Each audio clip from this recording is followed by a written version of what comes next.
Allez Sabrina, c'est à toi. Le papier bien torché de Sabrina Colongo.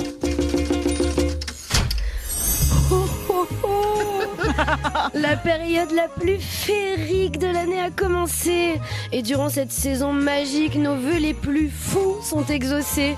La ville revêtit son grand manteau blanc. Les guirlandes égayent la tombée de la nuit précoce.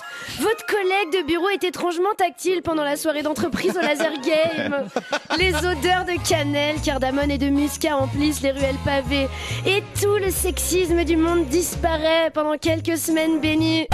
Non, je déconne, pour la dernière phrase, faut pas abuser quand même. C'est même tout le contraire. Plusieurs études sociologiques démontrent que dans la large majorité des couples, ce sont les femmes qui sont en charge des cadeaux communs, même ceux pour la belle famille.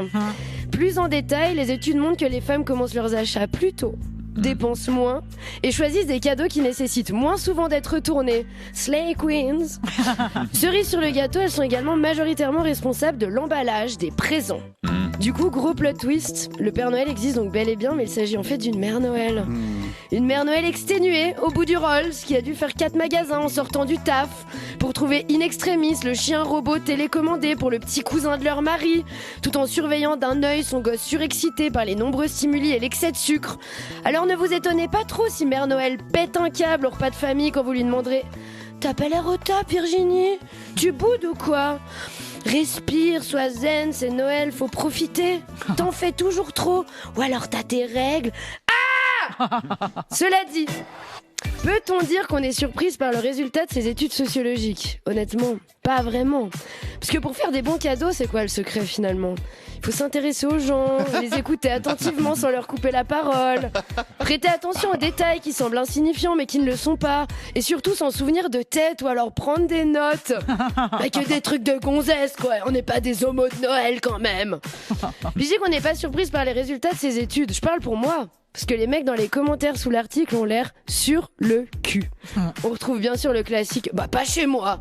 Cool, tant mieux. Voilà ta petite médaille, mon champion. Maintenant, va dépenser ton énergie à convaincre tes potes de faire comme toi. Ok? Sinon, mon commentaire préféré au monde, attention, accrochez-vous bien. Et donc, les femmes souvent ont du plaisir à faire les cadeaux. Vous voulez leur enlever ça? Waouh! Quel justicier courageux qui ose dire les termes. On cherche à nous priver de nos charges mentales la plus festive. Scandaleux! Perso, j'adore aller me détendre dans les magasins bondés quand j'ai terminé de repasser tous les vêtements de ma petite tribu d'amour. Bon, vu que je suis une femme d'action, je propose une solution concrète pour pallier à ce problème d'inégalité. Mesdames, je vous appelle solennellement à faire preuve d'une incompétence crasse. Et vu que c'est Noël, mon petit cadeau à moi, c'est de vous offrir ma liste de suggestions personnalisées pour qu'on arrête de compter sur nous. Première idée, pourquoi ne pas offrir un mug 100% attachante à votre belle-mère avec une petite carte signée par son fiston chéri? Tension, scandale, règlement de compte, ce Noël promet d'être très très chaud. Pour les enfants, c'est bien simple, inverser tout simplement leurs cadeaux.